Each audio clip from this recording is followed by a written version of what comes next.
Everyone, welcome back to The Legend of the Traveling TARDIS, and tonight we will be reviewing the third and final act of the Excelsis the Celsius production in honor of Anthony Head. This is the third one, but there are four, and we will be doing the one with Bernie Summerfield in about 2 weeks, but this one wraps up all 3 episodes of Anthony Head with Excelis Decays starring Sylvester McCoy. So stand by, folks. We'll be right back after this. And Sophie, tell people what they're going to be knowing. Spoilers! This is Sophie Aldred with The Legend of the Traveling TARDIS.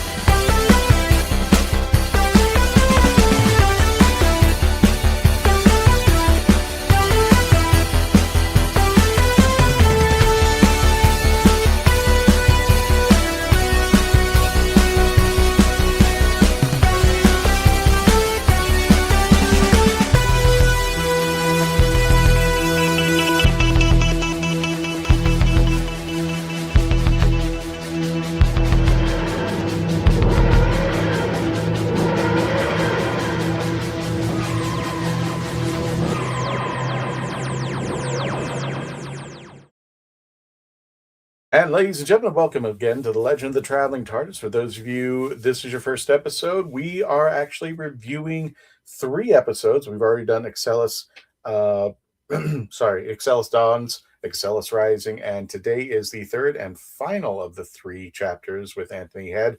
Excelis Decays with the 7th Doctor, Sylvester McCoy. We're going to be rating it on a 1 to 10 scale, 1 being not so great, 10 being great. And for those of you who may have listened to this audio, which we'll be talking about in a little bit, if you want to go ahead and rate it into the chats, by all means, go for it and do so. Also, don't forget to subscribe, whatever it is, subscribe, comment, get the algorithms going so people know that we're here.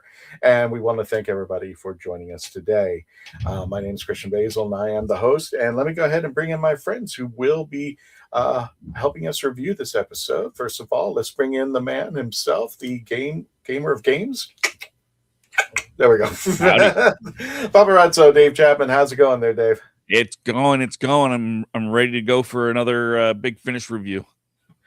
Gotcha. And speaking of which, let's go ahead and bring in Sean with Our Philosophy. How you doing there, Sean? I'm doing well. I did a sort of marathon, and I listened to all 3 of these today. So this will be very interesting to get into. I'm gonna save you a little bit further because I want to see what your take is on for the first 2 as well. So I'll save your comment for the last there. Sure. And last but not least, of always, we've got the lovely Melanie Dean. How you doing there, Melanie? That's doing quite well. It's actually not raining here for once. Pooey! I know, right? Just give it. It's usually whoever it rains to, we send it to the next person. So we'll see. You can have this stuff back. I don't know. Can you hear the thunderstorms outside? As soon as not yet. Not yet. As soon as I got there, it is. As soon as I got off work, it was almost like, you want to run a podcast? No, not today. So goodbye, internet. Exactly. Goodbye, internet. No, goodbye, everything. Power, internet, you name it. It was just going downhill. And it was like, for those of you who ever work from home, that's always a fun deal to deal with. At work, especially, it's just like, they pay you for being here, but they pay you for not being here as well. So that's a whole other. I heard. What's that? That one I heard. Yes. Oh, you heard that one? Yeah, I heard that one. Okay. I'm not joking, guys. It's right outside. It's like, hello. And poor little Summer, she's like, I know she'll come into this room. Eventually, she'll come into this room. That's how it works. she'll go like, "Oh, the bed. Oh, that's so comfortable over here. Oh, the couch." And like, nope, Dad's in there, so let me go bother him. But somebody who's not a bother, let's go ahead and bring her on here with the Who Knew News. Let's bring her in, Miss Gadget.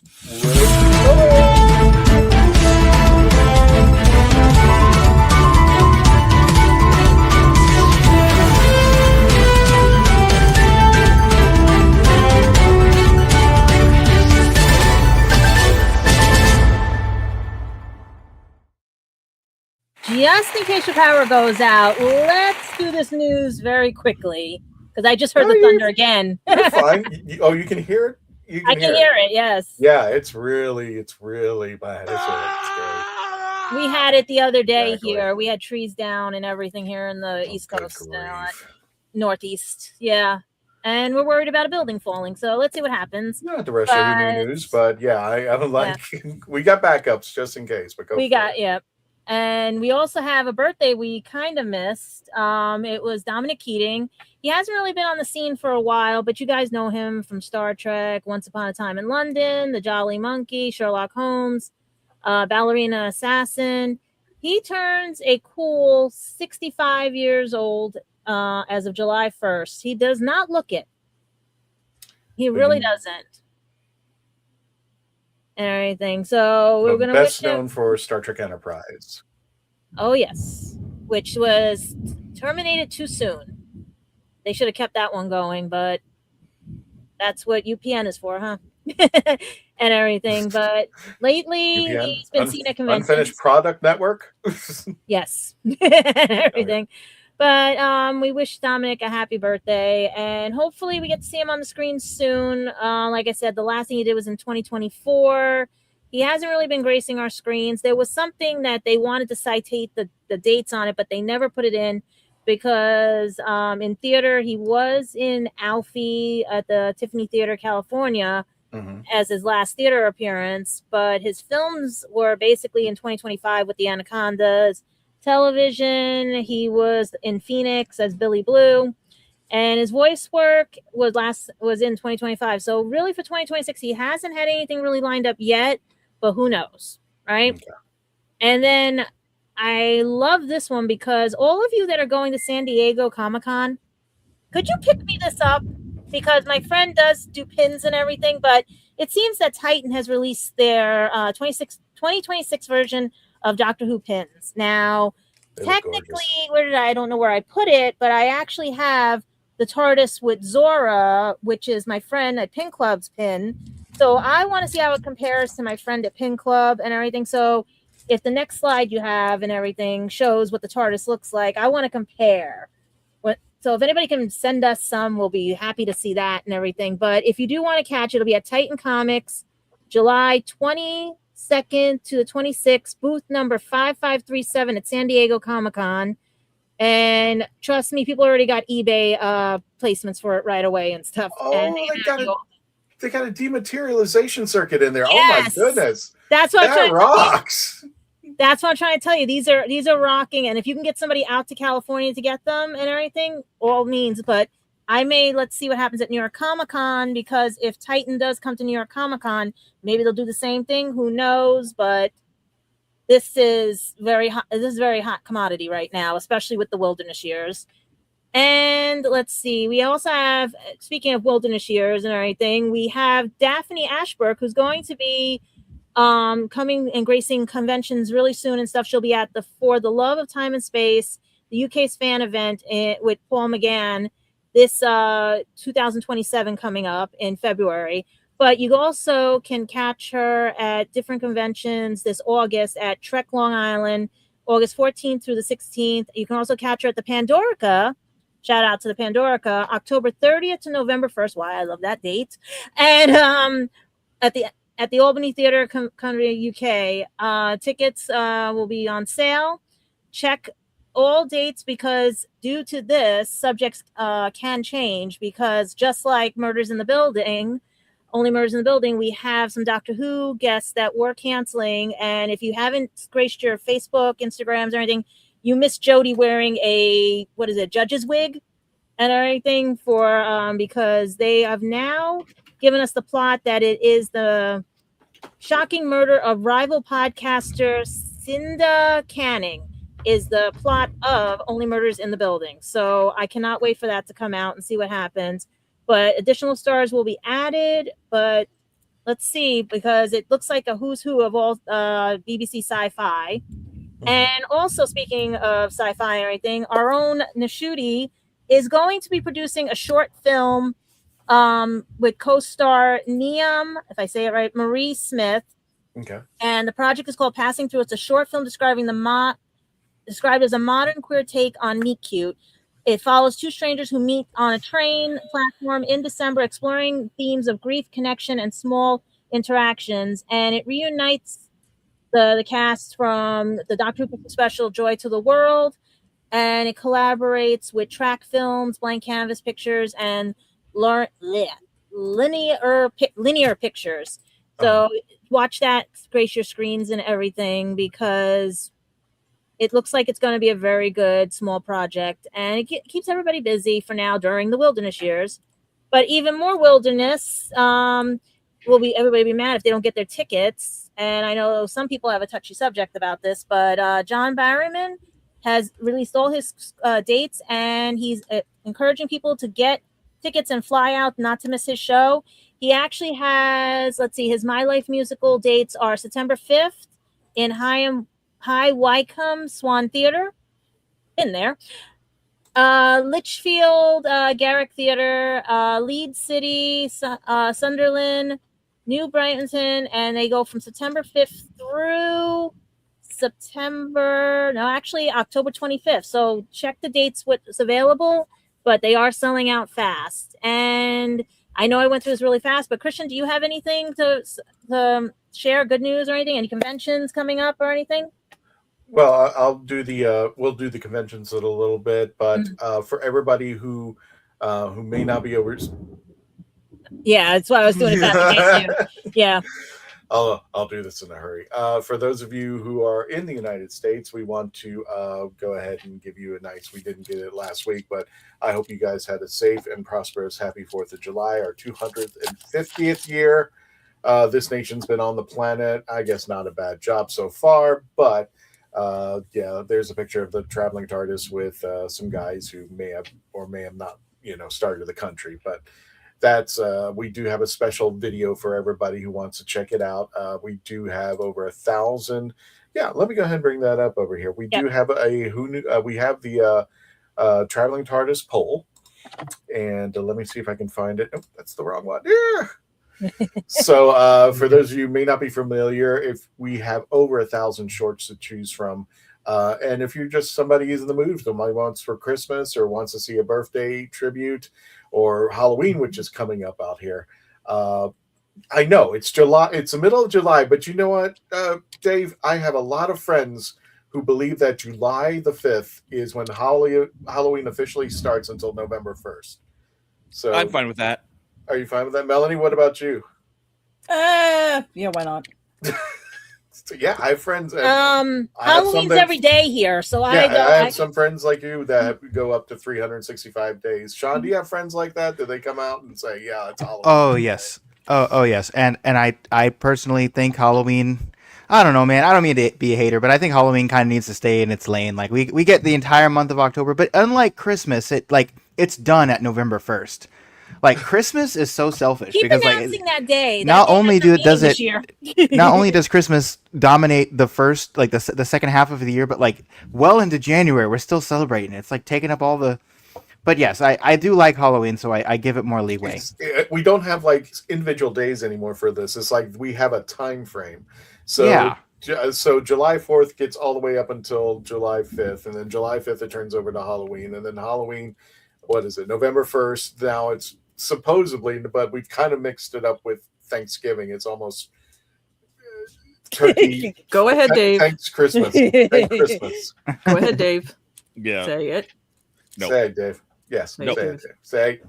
I was looking for a picture of Clem. I didn't even hear what you said. Oh, so okay. I don't know what to say. Just him bringing up Thanksgiving. Oh yeah, November, where it properly. It's not in November. It's in October. People. Oh. Real Thanksgiving is in October. Real Thanksgiving. I'm sorry they got seasick and they had to delay it over here. So anyway, 80% of the folks been watching, please enjoy our shorts out there. We do have actually a special set of videos for those of you who may be into the Halloween mood. We put out a video practically every single day. There have been a couple of times I missed out, but hey, we do have videos, including these little sites that took place over at Universal Studios Islands of Adventure. And I had just noticed that they had moved, Melanie. They moved the Halloween shop. What? They moved the Halloween shop. It's no longer. If you go to, I think it's what was it, the Lost Continent? It's right before you get into the Lost Continent. It's that area that used to be where the Sinbad show was. Okay. Right up there was a Halloween store. They had to, I think they're refurbishing the area because I think they're extending out the Harry Potter area into that. So they moved the Halloween store, and I like where it is. It's at the main entrance. I wouldn't say the main entrance, but it's at the entrance, like the Main Street USA. But where the Christmas store is at, it's on the opposite side. The only thing I don't like, it's outside. So that's the only downfall. And plus, I've let people know, they do sell the coffee shop of horrors, but if you get it from the Traveling TARDIS folks, it's a lot cheaper. Trust me on this one. So that is it. And plus, we just had a little bit of a fun with this poll right here, because at one point there was a discussion that Doctor Who and Star Trek may cross over, and this is a poll that we got that we generate. And of course, if you want to participate, just go onto our YouTube channel.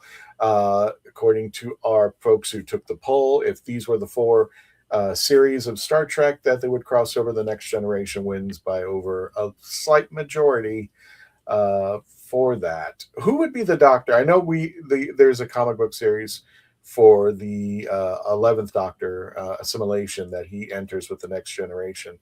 But Dave, who else do you think would cross over really well with the Next Generation? I mean, not with Next Generation specifically. Oh, I mean, is there another crossover? You're like this. I would rather have Deep Space Nine. I'm in that 10%. Yep. I would. I did. Way Yeah, more fun. I was in the 10%. That's fine. That's cool. It's fine. If I had to pick, it would be 9 or 8. I think Paul McGann could slide in there too. Oh yeah. Time War Paul McGann, not movie Paul McGann. Time War Paul. Yeah. It would be up to the Dominion War, and then he would be pulled in by accident or something. Something like that, yeah. I really think all the captains would be something where you would have all the different doctors just everywhere across the gamut coming in. So that way each captain could just be like, oh no, which one are you? Yeah. Or especially like in Next Generation, Picard already has to deal with Q. So having a doctor going, oh Lord, not again. Oh no, Q and the Doctor. That's it. Yes. We're screwed. That would definitely be Q and 9 would definitely be a fun banter. Mm-hmm. That definitely would be a fun banter. So I would love to see that. But yeah, who would go into Voyager? I would say it would be the same way as with Next Gen. There's no difference between the 2 series. Gotcha. And the original series, we'd have to concede to the 3rd and 4th Doctors. Probably. Yeah, I don't see. I mean, granted, all the captains are stern in their own way, but I mean, Janeway having to deal with like a manic 11. Oh no, nope. How about Janeway and 12? He's just like pissing her off all the time. That would be fun. He's just doing one-liners. It's just like he just does something and it's just like, I turned it off or something. Yeah, I actually kind of would dig that with 12 and Janeway. Yep. And the entire crew couldn't make it out. And 2 doctors. Oh yeah, that would be the hologram doctor and the 12th Doctor. Doctor and Doctor, yeah. Doctor and Doctor, and yep. Doctor. Why do I get a Mel Brooks theme? Yep. And speaking of which, that ends our polls. And you're gonna let them know we are at 1, 2, 3. We're at 123K subs. Woo! Thank you. Awesome. So we are 1, 2, 3 ahead. We are 1,200. Well, no, 123,000 subscribers, and I how you guys showed up. Thank Love you. Thank you. Yeah. And it was only 122 last night. That's why I'm trying to see what happened. Hey, we're That- good. We're just that good. Mhm. Even in the wilderness years. Speaking of wilderness years, anything else we got in the news gadget? Just to keep tuning into my other channel because of the sort of interview I did with somebody who's helping us with the wilderness years. There might be a second interview, so keep fingers crossed. It's James saying how. How? How? Yes, It's John sir. Pertwee's birthday. Is it? Hey! Yeah. Did I just do it? figured that. I was looking at all Yeah. the reviews and everything, but it's Nice. 102, they said, right? Yeah, I believe so. Yeah. Yeah, 102. So happy birthday, John Pertwee! Since we're talking about the Third Doctor and Star Trek crossovers. Okay. So happy Yeah, the birthday. third Doctor is my favorite. So Yeah, he's one of my. No, go ahead. I got to put that in my calendar. For whatever reason, his birthday doesn't show up in my calendar. So That's weird. I'll have to add that in. if you see my calendar, it is. I believe it. I was just So- imagining the third Doctor going, "What were you expecting? The Enterprise with Picard at the controls, you know?" There you go. Yeah, his birthday was, it's actually today, born in 1919. Oh, he's younger than my grandfather. And we lost him the year of the TV movie. That's what was a shame. I think he Mhm. passed right May before the 20th, TV movie came out. 1996 in Connecticut. So happy birthday, happy heavenly birthday wherever you are, John. And again, for everybody who celebrated, happy 4th of July. I hope you're safe. Hope you're sticking with us because we got a review to do. And without further ado, let me get the notes up so I can track this. And let's go ahead and review. Let's get some numbers in. So Dave, let's start with you. What did you rate Decay? 6.5. 6.5. Melanie, what did you rate? Oh, geez, I hate when it does that. Melanie, what did you rate Decay? A perfect 7. A perfect 7. I'm gonna put 7.0. Run in there. Okay. Sean, what did you rate Decay? 4. Wow.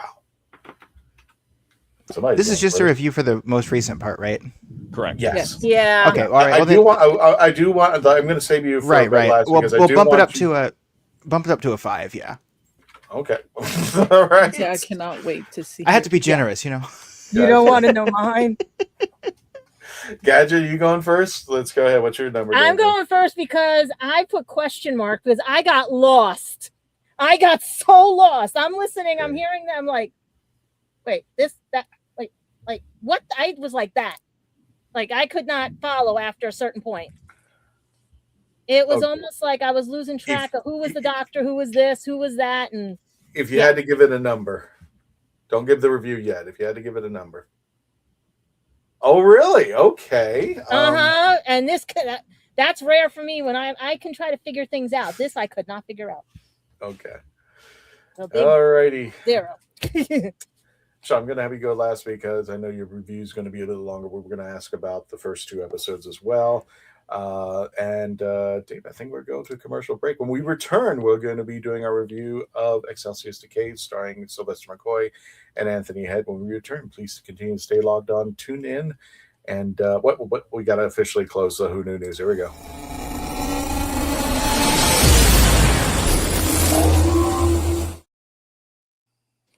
We'll be right back. I didn't listen to that voicemail. I'll tear open that letter you sent. Don't you tell your friends I want you back. I gotta leave you now and unread, because you've already said those words that switch my heart to dead from loving you. So you'll stay ghosted and I'll stay focused. I'll sew enclosed. The spell stays unspoken. A dark silhouette of a marked man and broken. Right down. I didn't listen to that voicemail. A TikTok, that story you sent. Don't you reel me in to get me back. I'm gonna leave you. I'm author Mark Muncy. And I'm author Erica Lance. And this is Eerie Travels.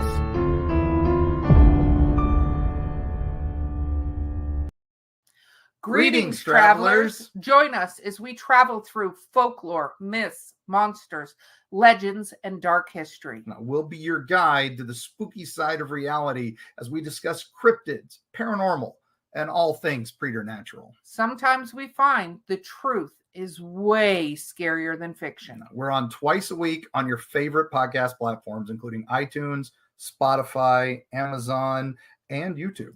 We have amazing guests from all of the areas of the strange and unusual, including witnesses, investigators, and more. Yeah, with Erica's curiosity and ridiculous array of pop culture and true crime knowledge.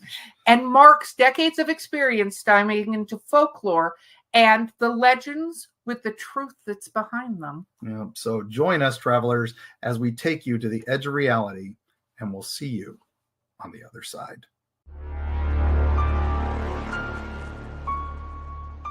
Are you tired of toxic fandoms? Do you wish we could go back to being happy? So do we. We created the Happiness Patrol to get away from all of the toxicity in fandoms, in life, and so we decided we wanted to do a show about something that makes us happy. And in our second season, that's movies that make us happy. So join myself, Cameron, Scott, Jessica, and Melanie on Happiness Patrol at youtube.com/@happinesspatrolshow.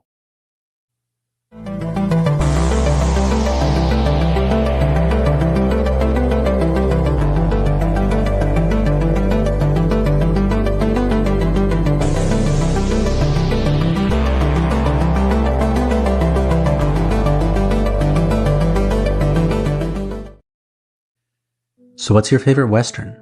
Is it this one or maybe one of these? Is it a revisionist Western, an anti-Western, or maybe it's an all-time classic? Whether your favorite Western is in black and white, vibrant Technicolor, a spaghetti Western, a neo-Western, a comedy, or maybe it's only really Western in spirit. Whatever it is, this is the podcast dedicated to determining the top 100 Westerns of all time.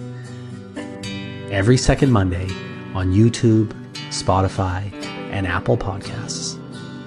It's Horses on Film.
Hi, I'm Janet Fielding and I played Tegan Javanka in Doctor Who, and this is The Legend of the Traveling TARDIS.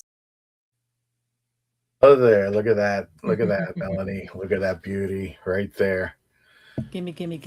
I know. This is what we got here. This is Mornings Are Evil, Latin American blend. It is a dark roast. Not big on the dark roasts out there, but we are selling these at certain conventions, and definitely Epic Verse that we're gonna. Yep, we're gonna be at next month. Yeah, it is next month. In August, we will be selling this. So again, they do sell this at a particular theme park. It's the only other place you can get it for right now that I'm aware of. But they sell a little bit more. So if you get it from us, you're saving $4. I can tell you that right now, just by getting it from us out there. So, welcome back to The Legend of the Traveling TARDIS, and we are going to be reviewing the third installment of the Excelsis trilogy, and we will be reviewing the Bernie Summerfield version in 2 weeks from now, starting the late great Anthony Head, which is the reason why we went ahead and reviewed these 3 episodes, and Sylvester McCoy as the 7th Doctor. As you may be familiar, if not, we always start with the person with the lowest number, and guess what? Yeah, I don't think we can go less than 0. So one thing I was about to say one thing you really like, one thing you really didn't like, but I'm just like, well, it's if you got a 0, it's all really didn't like. So let me challenge you at this. I thought the second one was bad. This was like, can you get your money back? I'm like, no. Yes, that's what I'll tell them. Give me my money back because Gadget didn't like it. No, I'm serious because what the voice first I heard the voice and I'm hearing like certain things and I'm like, is it the Doctor? Is it not the Doctor? Is it Anthony? Is it? And I'm like, I am so confused. And then the political views of everything, the changing a history to make it fit everybody's narrative or other people's narratives and everything like that. And I'm like, are we talking more political? Or are we talking mind swap? Are we talking the zombies from the beginning? So and all the, I'm like, what the heck was going on? So the safest assumption is the one thing that you really didn't like, it was confusing. Confusing was not the word because the only thing I recognized was the voice of our shepherd's dad, if that's right, from the actual series. Is that him, the voice actor? I think that was playing the commander or something that has that deep voice. His son was in with 11. I can't remember his name. No, I got to look at the cast list again. I'm sorry. Yeah, because that sounded like him a lot. So I was like, okay, at least I know that voice actor or actor and everything. So I'm like, okay, I know who that is. Sylvester kept changing his tone left and right. And I'm like, okay, are we destroying people? Are we turning them into wild husks? Are we turning them into, because they would talk about how people don't read anymore, people, and I'm like, why does this sound so familiar? And all the other, and the crazy things is that everyone wants to leave everybody else's history without knowing the real history or asking somebody what the hell is going on. And I was like, what the hell is going on?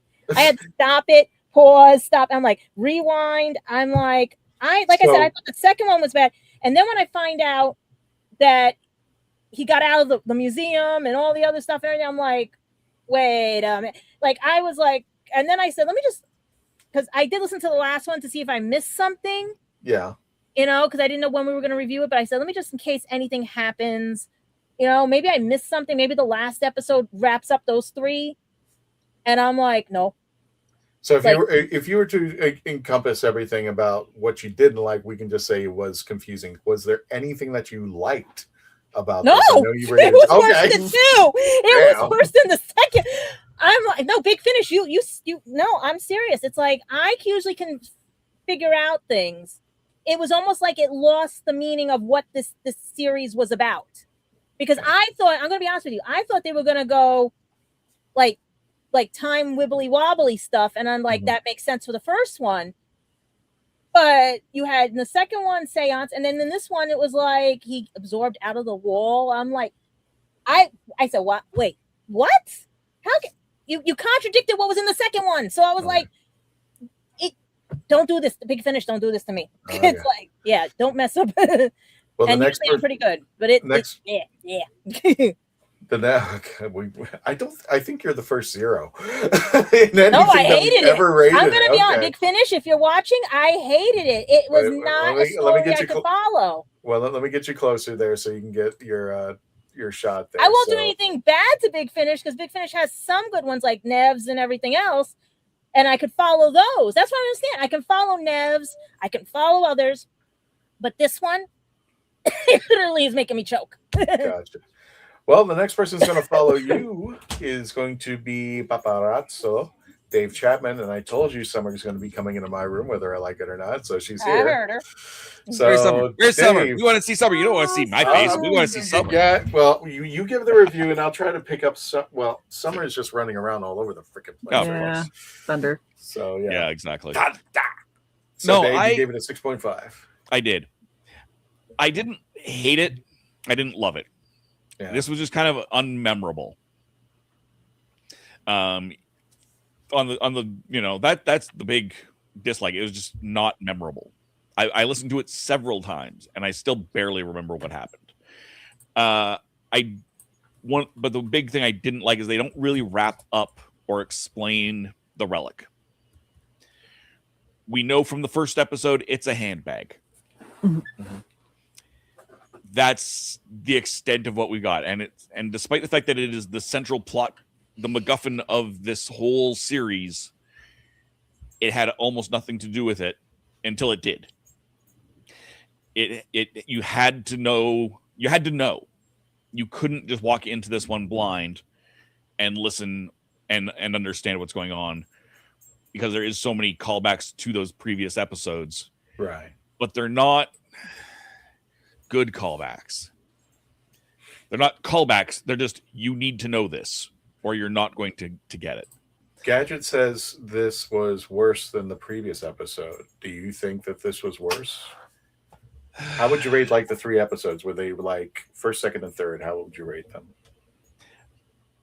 I think I gave this one a higher rating than I did last week for the middle one, but I think this one is slightly worse. I do on thought. Yeah, I think I did the last one a little bit of a disservice having now listened to this. I felt the last one was very much a filler episode, and I still kind of do, because you didn't need.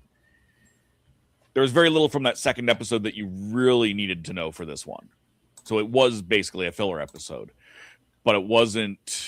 I think this one was slightly worse. Okay. I didn't hate it though. I mean, the Seventh Doctor is always wonderful. He does well. He does well with comedy, so he would have done well bouncing off of Iris, and he does have several stories with Iris Wildtime, because he does bounce off her brilliantly. But he also does the dark stuff very well. Yes. And this was a darker story. You've got people getting, their souls sucked out and animating flesh golems. Which again was just a weird plot point that kind of worked. That again was just kind of this is the bad thing the bad guy's doing. Right. We didn't really need it, but is McCoy there a good is thing always about good. it? McCoy is great. Okay, McCoy was good on this. Yeah, McCoy is great on this one. He's great on everyone.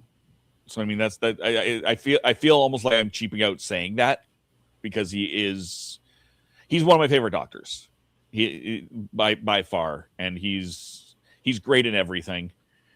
I got, when he was there, I got what was going on. Okay. So, but I don't want to say a little biasness, but he's one of your favorite Doctors, and it's true. There's nothing wrong with him as far as being a Doctor. I just, you know what? I'm not going to say any more, because Melanie, you're up.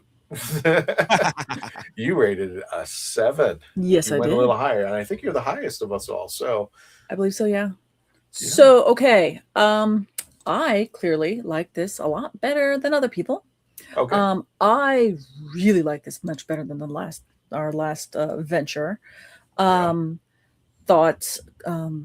Sylvester McCoy, I think he just lives and breathes in audio. It's amazing. I thought the banter between him, and now it's Lord Sutton. So we've got Vaughan. Also, I can never say like the little Frenchy kind of word he was, the Reeve, we'll say in the last one. And then now he's Lord Sutton. Really, you can, for me, Anthony had, he kind of kept changing up the characters a little bit. He kept refining it over each millennia. So here he was even more refined, but now he's a little crazy. He's gone a little bit crazy, especially towards the end, which I really loved. I liked how the pacing was freaking phenomenal, especially between the two of them. As it gets to the catalyst towards the end, where again we're Armageddon, baby, here we go. And just how he's like the emperor. He wants unlimited power. He's realized that he can, the little relic now, we knew that the relic was a handbag and that it can basically contained all of like heaven and hell, or or all this kind of stuff. And now it's got souls in it. And I'm like, okay, cool. Apparently it's got a little bit of the doctor soul, but okay, cool. But now he can take one out, and one soul can now animate 1,000 flesh golems. So that's kind of intriguing. I'm like, oh, he's got meat puppet army, and he's going to take over his planet, and he just wants war. So he's kind of gone back to being a warlord. So his, whole thing. I feel bad for saying that okay. Other good thing that I loved, absolutely adored about this one is how bloody dark the ending is. The doctor loses. Spoilers. The doctor loses. Everybody dies. This is the antithesis of the Ninth Doctor going, hey, Rose, look, just this once. Everyone lives. No, this one, everyone dies. And even when the doctor's trying to save just one more person, like he was doing back in the Pompeii days, with 10 going, okay, I'm just going to just save one. And my reference to 9 of everybody lives. He's going to grab the son that was the bastard son that, that was ignored. Okay, well, I'm going to get Matthias or whatever his name is and grab him, and I'm going to save him. But then here comes Grey Worm going, you can't go. You have to take me with you. And he loses him. So the doctor loses. The entire thing is engulfed in Armageddon, and it ends dark. I'm here for that. That's really cool. No, it was. I was like, what the what? So yeah, I like that.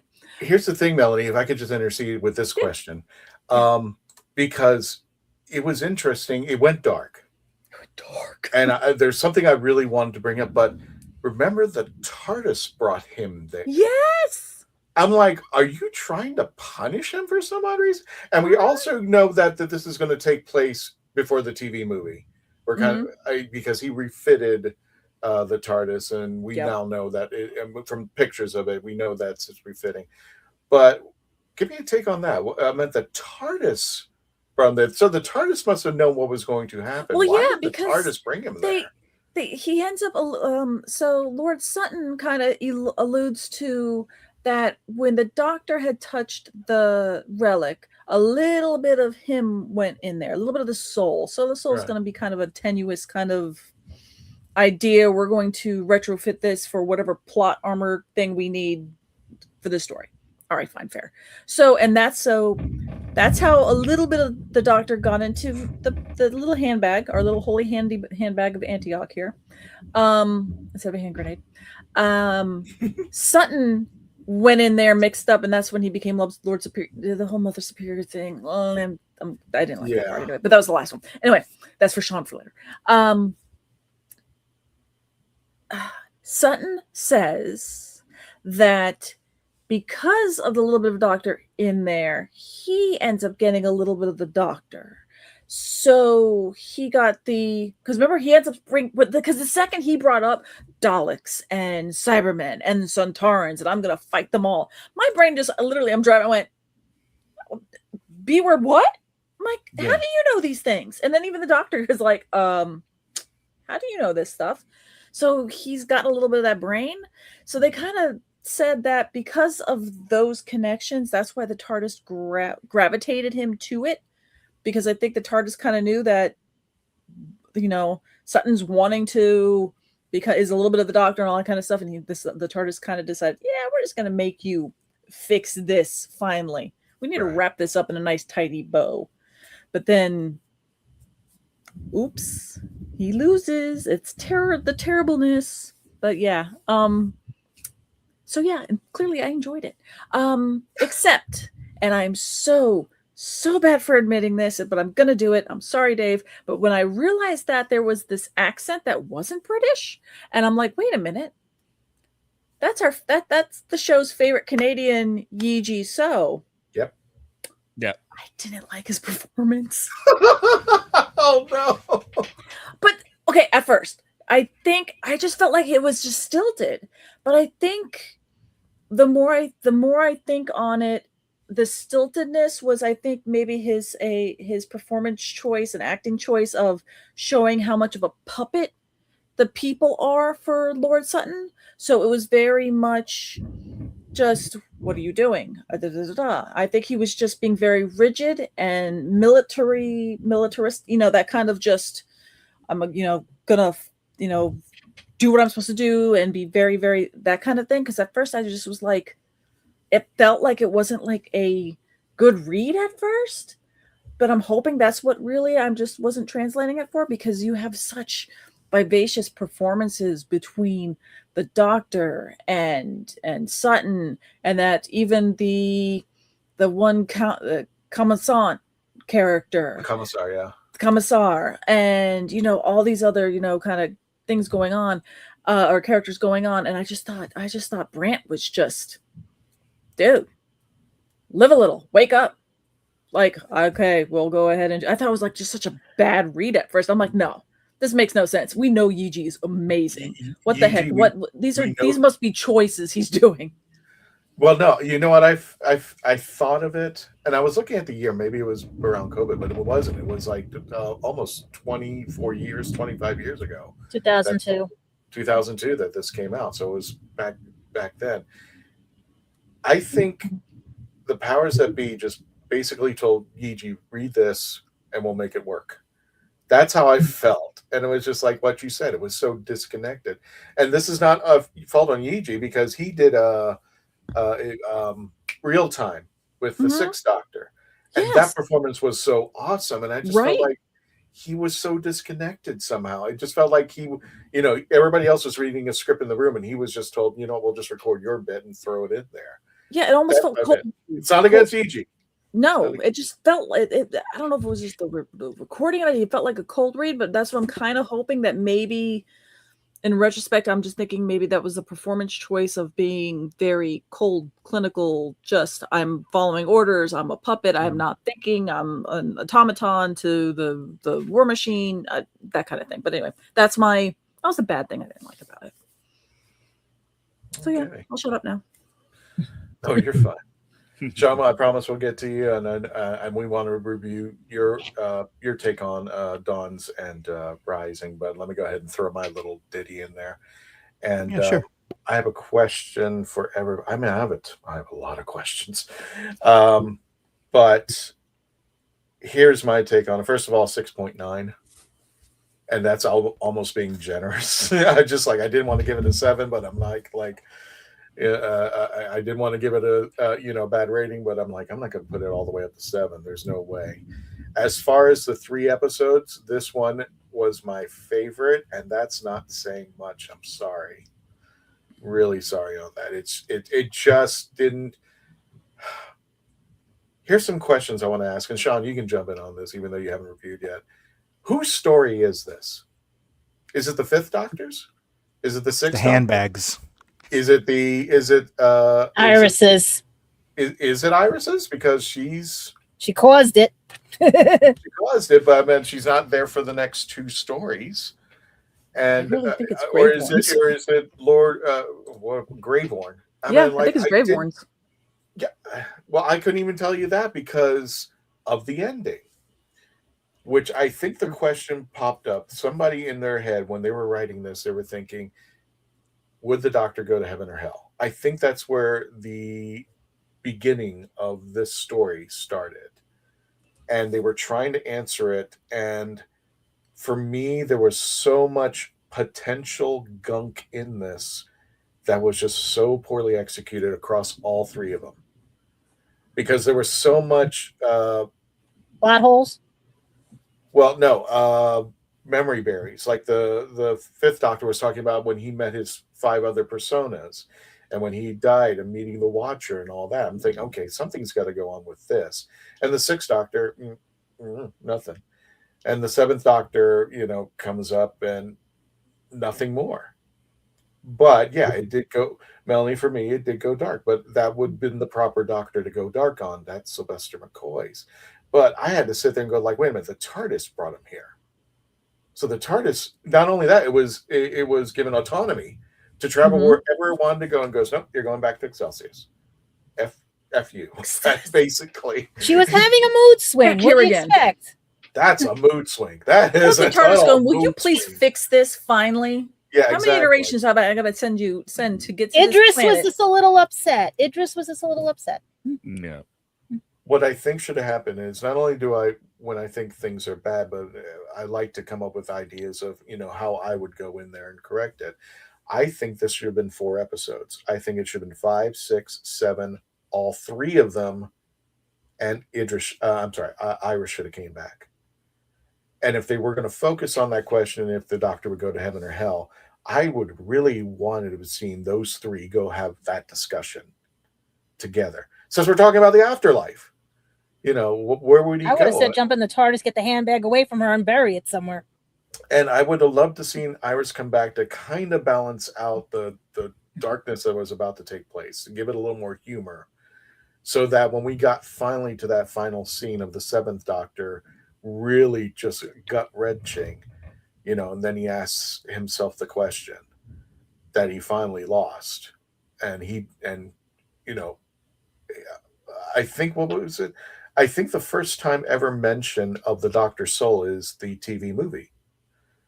And I think people were questioning that at one point, that the Doctor had a soul. And that was just a little odd for people to handle. I think it was the TV movie they brought it back in, but it was mentioned here in this series.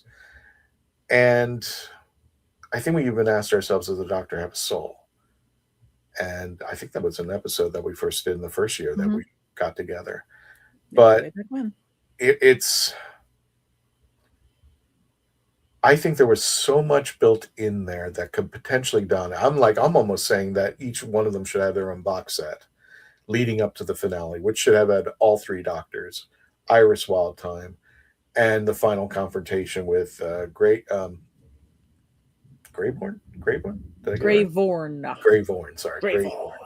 That it should have been the final confrontation, and I think Iris should have been there when the Doctor was at his lowest, and we should have had that good man going to war type deal where she walks up to him and goes, you know what, maybe you're not the greatest person, maybe you're not a hero, but you're doing what you're, some kind of relief to the 7th Doctor instead of just leaving him in a lurch. I think Iris should have been there to bail him out and say something to balance out that, so that the question remains open.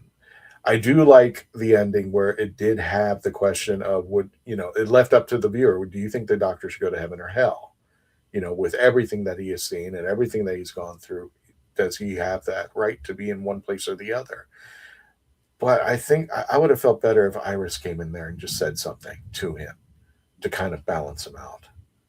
I think for once I hated the TARDIS for doing that to him. It's just like, what did he do to you? He even gave you control and you could have gone anywhere, but you want to piss him off. Okay, fine. So 6.9. Great thing about it was I have to do it through all 3 was Anthony Head. I do like that the character got tweaked over time and you could feel that he was going mad. So he was like, in the beginning, he was slightly a comedic character. In the middle, he kind of panned out. And then he's been in that relic all this time and trying to get out. So he's going mad. And you could hear the madness in him when we finally get to the last episode. So that would, I think, it wasn't that the Doctors were bad. It was just like, I don't think they were given enough time. And plus, there was so much potential that it felt like 90 minutes was not enough for each episode. It should have been longer. The resolutions for some things, like, oh, he's the Doctor. Oh, he knows better. Oh, he's been here before, were kind of like just acceptable. Like, okay, he's going to help us. I'm like, what? You just found him in the museum. Like, all of a sudden he's going to help you solve a crime? I guess. I mean, like, well, no. Maybe this planet's a little gullible, but... And I think I'm being generous by saying 6.9. But this is not anything against any of the 3 Doctors, Yi, Anthony Head. It's just that I think they did the best with what they had. And there was nothing else they could do with it. It was great acting. It wasn't that great writing, but they did their best. That's what, in my opinion, is that. So without further ado, let's go ahead and bring in Sean. I'll give you the floor, my friend, because you got 3 episodes kind of to review. So go for it. Yeah, and thank you. And I'm not going to go through all 3 of them. I'll spend a little bit of time on the most recent one. But sure. Before that, just summing up, essentially, if you during 2021, I believe, was it 2021 we got Flux, the series 13 run of episodes? Sounds about right. If you were present during that time in the fandom and you watched those episodes, a lot of people experienced this sort of really weird feeling when they were watching those, which is like, I just watched an episode of television and a story happened and I could tell you about the story, but it's like my brain was resistant to the story going in because the extent to which I did not care about what was happening was so intense that I almost couldn't tell you about what happened. Yes. And I very much felt this when watching this. And keep in mind a few things. So if you don't know, I am a very strong Classic Who fan. I listen to audio only productions quite a bit. And I was listening to this at 1.5 times speed. So even with all those factors in play, some of it was probably because it was just confusing. And sometimes I do have ADHD, so my mind can wander. But like I said, I listen to audio content a lot, so this is not new for me. But it's just the same problem I had during Flux. And the problem with Flux, if you don't know, was that there was supposed to originally be another episode.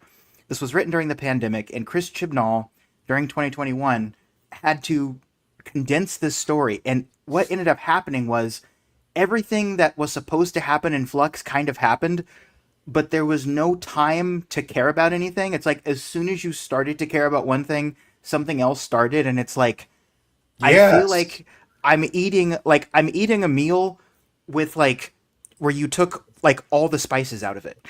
It's like I'm eating it, but it's definitely a meal, but it's like there's no there.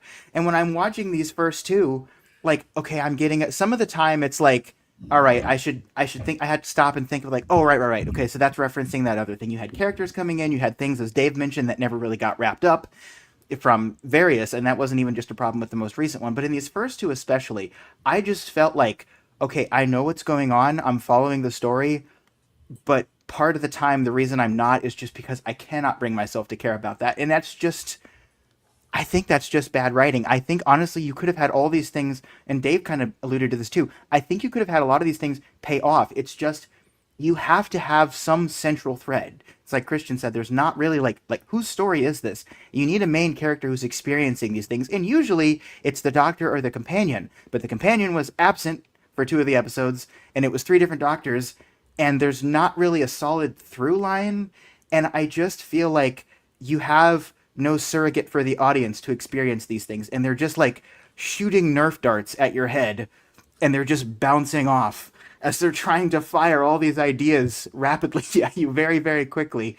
And I think the second one had kind of a peak for me because I liked the ending. I liked the idea of him sort of giving up his life and almost like becoming a ghost in the walls, and them talking about that, and him kind of his desire to keep living kind of driving him on as he's waiting for another person to victimize. That was kind of cool.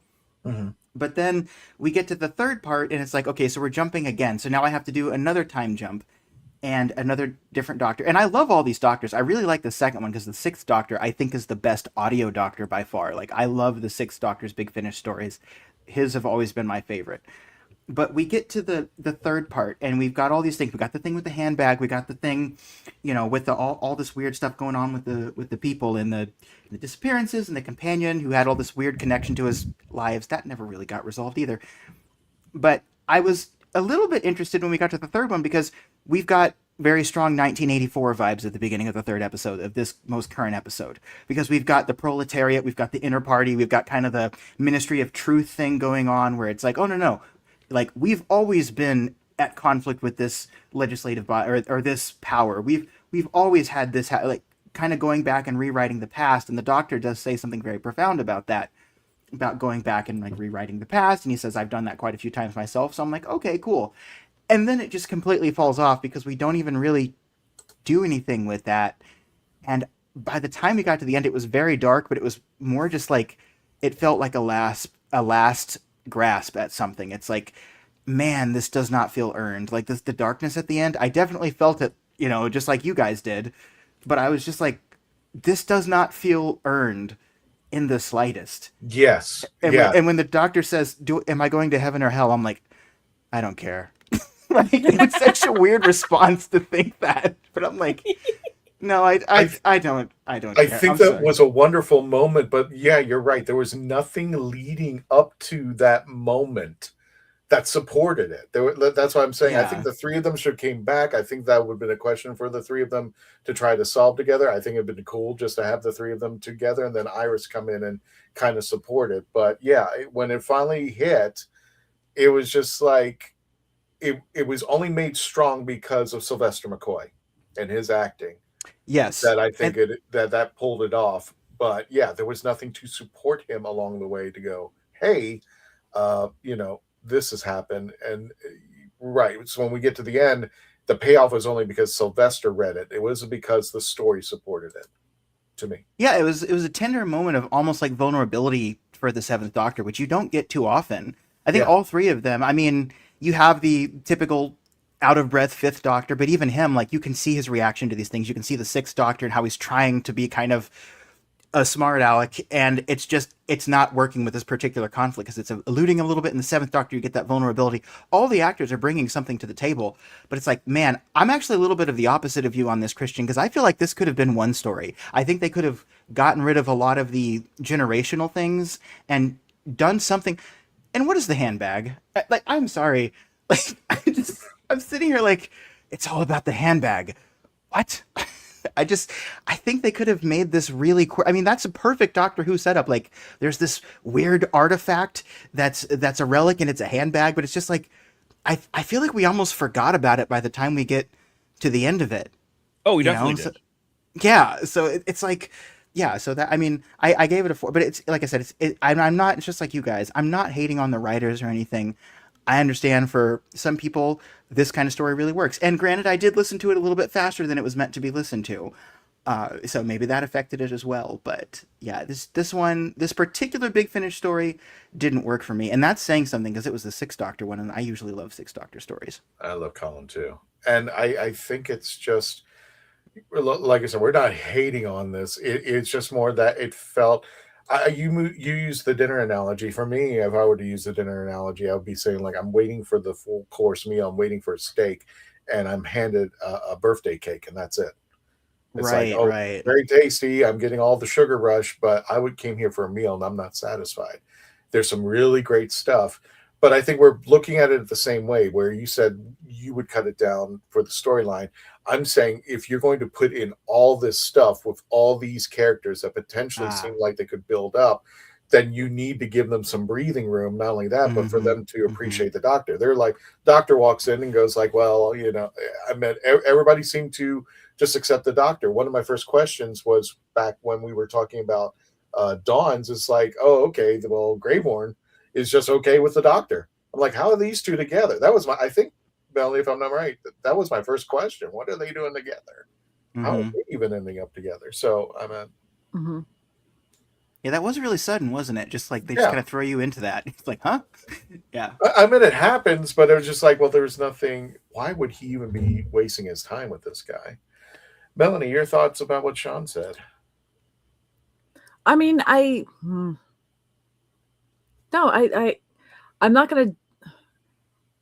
not gonna disagree. I mean, I agree that, and I understand that those are all that they're all absolute valid points.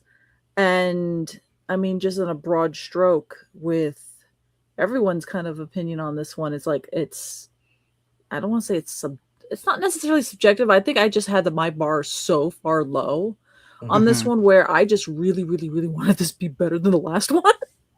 And I'm like, yeah, this makes me happy. I'm excited. I like the hell out of it. And I'm jealous of you, Melanie, too, for liking it. No, I'm sorry. I interrupted you. I just talked forever. No, you're good. No, go keep going. I'm just saying, I'm jealous. Like, that's what I love about this fandom, too. It's like, dude, you're never going to catch me on the internet telling people, like, oh, man, I don't know what you like. I wish I liked it like you liked it. I'm jealous of you. I wish for all those 3 hours I would have been like, yeah, It would have been great. But anyway, sorry, go ahead. Oh no, I didn't. I hadn't said anything. So no, you're good. No, but I mean, both the points like you and Christian are both making on how some characters just kind of appeared next to one another, or how some of the flow of it. Yeah, I mean, I guess from. You know how, okay, so you know how back in school, there was sometimes in some schools, there was like debate teams and you can be given a topic and now you're like, okay, you need to debate for or against. I could absolutely make the case of saying, hey, this also is a 0 and here's why. That's why I think the brilliant of like our own, why we give our own rankings is because what we like about it and what we dislike about it. But yeah, I mean, even I do get like even the ending could have been a little bit more. I mean, my goalposts are just a lot. Everybody's goalposts are just in different areas. So, okay, I can to bring up points to make my own rating a little lower. When the Doctor saves the day. And he goes somehow into the handbag of heaven and hell and says, I'm going to free you all. And Mother Superior's there. And she's like, yes, please do this. We don't know how. I'm like, they never explain what the heck he did. It's like, 1, how the hell did you get in there? 2, what did you do? I could rate that a 3. But I didn't care. He did it. Yeah. Nah. Yeah, I don't know. And I think you made a very strong case too. Dave, what are your final thoughts on this? It's we know gadgets. She says it sucks and move on. Yeah. Fun. I like listening to Sylvester. Hashtag handbag heaven and hell. I like that. That's a good way to put that. He's a handbag. I want. Yeah, there we go. I want something like this on the TV show. I really do. I'd love to see a long-term multi-doctor progressive story but we'll never get it. The closest we got was Midnight and Shooty's one where they came back to it. I forget what they call what that episode Dark was. Something? Oh god. Dark Something. Yeah. You know the one. Yeah. Yeah. Oh, you gotta make me look. I love that they did that. They just went back to the same planet years and years later. I loved that. I love that concept. I love the concept behind this box set. I love, like I said, I love Iris Wildtime. I that first episode, I think I gave it an 8. I think off the top of my head. It was great because it's got Iris and she's great. And it just kept going off. It had a path, and the path just took a left turn and kept going. Yeah. Went to Albuquerque. And I'm not upset by that particularly. I just did not enjoy it as much. I can certainly see the enjoyableness of it. I didn't hate it by any stretch. It's not a 0 for me, but it's not my favorite. It's not my favorite Iris Wildtime story. It's not my favorite story for any of those doctors. I think Anthony Stewart Head kind of got the short end of the stick on this, because that's what brought us into this fair. Into this box. This set was the passing of Anthony Stewart Head. And I think they could have done so much more with him in a much stronger character and a much stronger character arc, despite the fact that we're looking at 1,000 years between each of these episodes. I think we could have, there could have just been so much more. There was so much potential that was squandered, I think. I would have loved seeing where one doctor affected the next the next coming doctor in the next story. So something the 5th Doctor did in that episode affected the 6th Doctor in that, and and the Sixth Doctor getting a little pissy, like, I can't believe I did that. And then the Sixth Doctor doing something where it affects the Seventh Doctor, and the Seventh Doctor going, I can't believe I did that. They did sort of address that with them saying, I thought I left this planet in good hands. Mm-hmm. True. And now what?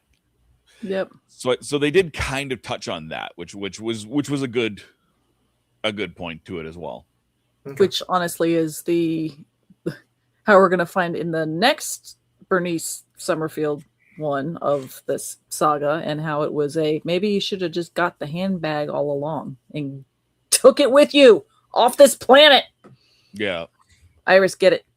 Iris is back with Bernice Summerfield. And if you're not familiar with Bernice, for those of you who are not familiar with Big Finish audios or something, Bernice Summerfield I think she started the companion in the dying days of the Eighth Doctor. And 7. She started in the novels as 7 with 7. With 7? Okay. Yeah. Right. I was looking her up in between things, going, because I don't know Bernice Summerfield from Adam. I don't think I've ever heard any of the audios. I haven't heard her either. Yeah, I think this will be the first time I've heard it. No, it's not the first. There's a really good one that Bernice is in. There's a really good one. It involves the Seventh Doctor and Sherlock Holmes, and it was just cool. We'll review that one. But this is going to be the 4th episode, which the Plague Herds of Excelsis, which will bring Iris Wildtime back. Very happy about that, as well as Bernice Summerfield, which is played by Lisa Bowerman. And this episode, I'm hoping, will wrap things up, or at least I just like to see Iris back.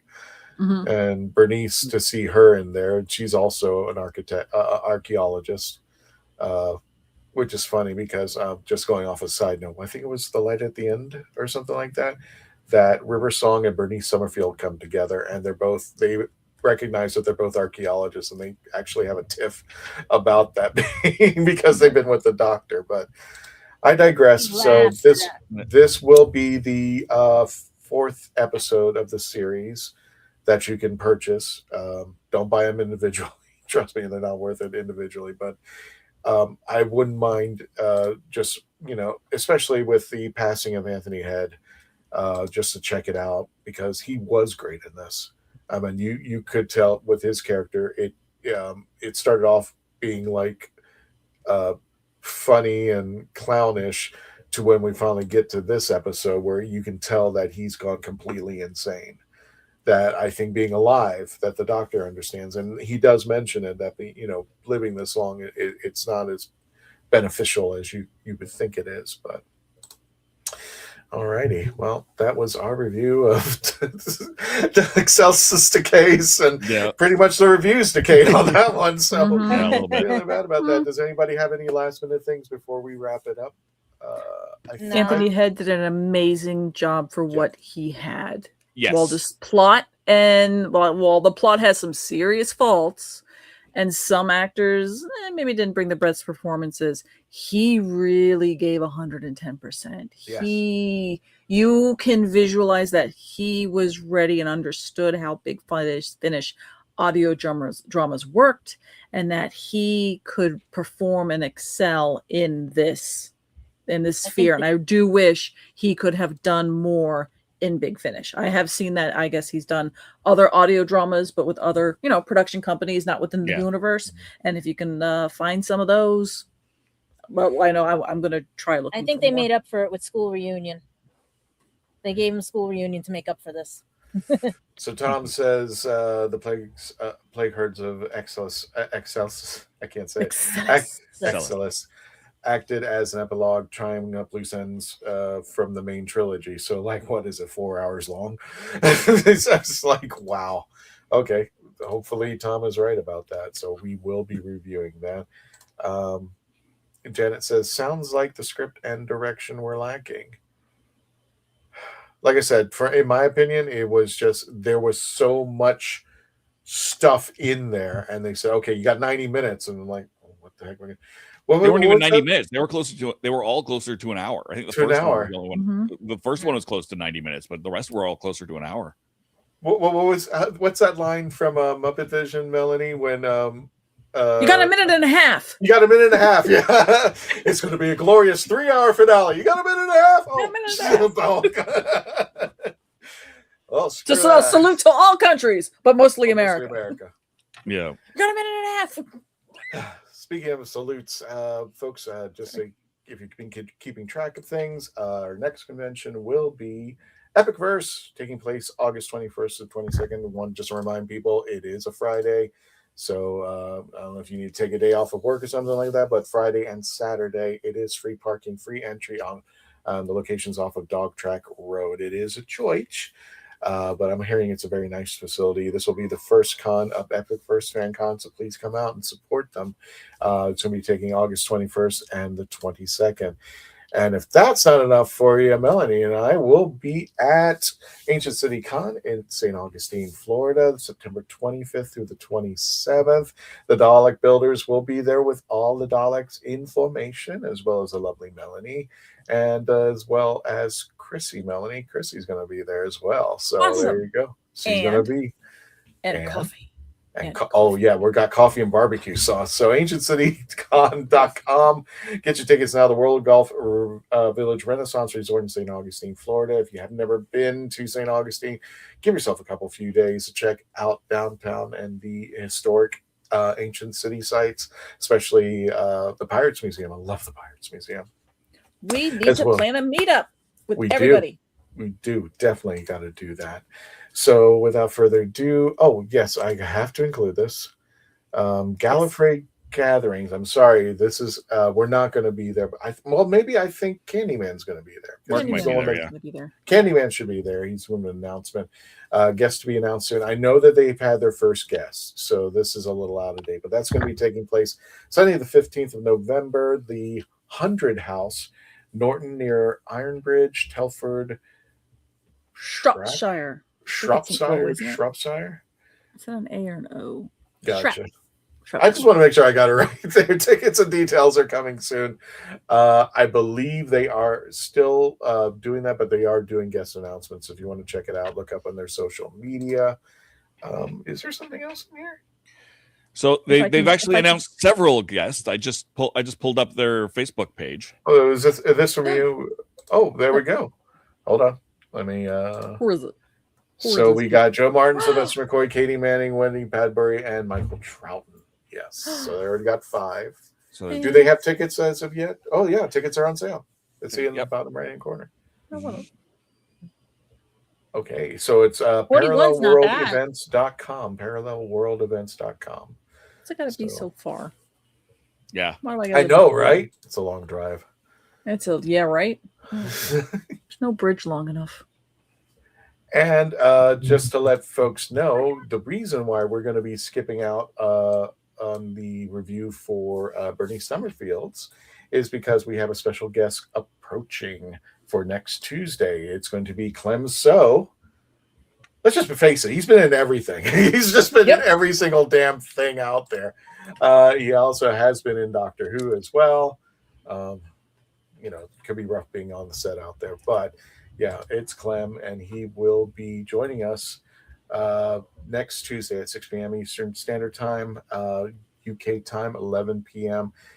We can't wait to be interviewing Clem out there, and we're going to have a full show of people who are going to be interviewing him, and you get to interview him live as well. You get to ask your questions, and you may be lucky to get one of your questions posted where you can ask Clem what he thinks about something. So be there, 6 p.m. sharp, and 6 p.m. sharp we say, and then we'll start at 6:05 or something like that. That's how yeah, exactly. That's the way things are. Whenever Christian gets around to it, we'll start. That's not my fault, okay? There's this lightning thing going on out there. Speaking of lightning, Paparazzo, where can people find you? You can find me all over the internet. You can find me on Horses on Film, talking the best westerns of all time, youtube.com/@horsesonfilm. Find me on Happiness Patrol with Melanie and Jessica Womack, who sometimes goes on here. youtube.com/@happinesspatrolshow. We're talking about movies that make us happy. We just had an episode, I think it was last week that it came out on Labyrinth. So yeah, we're having a great time talking fun movies. And in between all that, you can find me on my own channel, youtube.com/therathole, DOTCA. That's therathole.ca, but YouTube does not like URLs in their URLs. There you go. And you mentioned the lovely name Melanie. Melanie, where do people find you? As Dave just so kindly mentioned, you can find me on Happiness Patrol. The reason I'm laughing is because we just recorded an episode where I got to pick the movie, and it was I'm Gonna Get You, Sucker. And they never saw it, and it made me so happy that they actually enjoyed it, because that movie is amazing. It is. So anyway, I love that movie so I just much. love the trailer, the intro trailer. I'm going to get you, sucker. Okay, Sean, I don't know what that segue was for, but there you go. So where can people find you, sucker? If you want to find me, you can go to youtube.com/ourphilosophyis9119, and I talk about sci-fi and whatever else is on my mind that week in a queer-friendly space. My most recent video that I just posted was entitled George Lucas, Star Wars, and the Presumption of Success, talking about why the prequel trilogy might have had some of the faults that it had when it came out. That's my most recent video. And if you like stuff like that, or a lot of Doctor Who content as well, join me over there. I'd really appreciate that, and thank you. And Gadget, where can people find you? Gadget Pendragon After Dark. Sorry. You got click happy. I told the universe I wanted Big Brothers, and this is what I get. That's what you get for Radiant Zero. So go ahead. Well, Lulu.com to get the books, because this is the only income right now, because for some odd reason they don't want to hire anybody that's over the age of 40. Also, let's see what else. I'll be at Bronx Comic Con August 1st. I'll be at Anime NYC in the middle of August, and we're still working on New York Comic Con, as well as just anywhere around or anywhere. If you see me out, don't be afraid to come up and everything. And that just fell. Also, you can catch me on Gadget Pendragon After Dark, my second channel, because I did an interview with Jonathan Glickman about his take on Doctor Who, and he just started casting a lot of people. And a shout out to Lua, shout out to all the other actors that are being picked for this. But if you want to check it out, there's going to be probably an episode 2 soon, hopefully, depending on how production goes. But we'll see what happens. And before we all leave, don't forget to like, share, subscribe, and do all the things to get our little algorithm going, because we just hit 123,000 subscribers. We can't do this without you. Our goal is to hopefully hit 150 by the end of this year, and maybe slide into 200,000. But hey, I don't know where you all live. So I'm just happy you're here. And as always, what we do before we leave, we're going to say goodnight to Simon. So everybody, on the count of 3, let's say goodnight to Simon. 1, 2, 3. Good night, Simon. Until the next adventure, Tony.